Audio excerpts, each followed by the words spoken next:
Hello বন্ধুরা, আমাদের ৩ প্রজাপতি চ্যানেলে আপনাদের সবাইকে স্বাগত। আশা করি আপনারা সবাই ভালো আছেন। আপনারা যারা বাগানি তাদের গাছগুলো খুব ভালো আছে। আজ আমি আপনাদের হলিওক গাছের পরিচর্যা দেখাবো। হলিওক গাছের খুব বেশি পরিচর্যা লাগে না, কিন্তু তবু একটা খাবার দিলে এই গাছ থেকে আমরা প্রচুর ফুল পেতে পারি। দেখুন আমার এই দুটো গাছে কত পরিমাণ কড়ি এসেছে। আজকে আমি এই গাছটাতে একটু খাবার দেব, সেটা আপনাদের দেখাবো।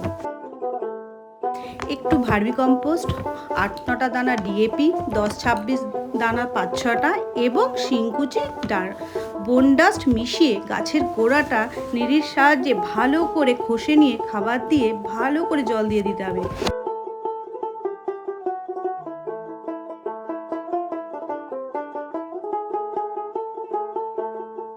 তাহলে আজ এই পর্যন্ত, সবাই খুব ভালো থাকবেন।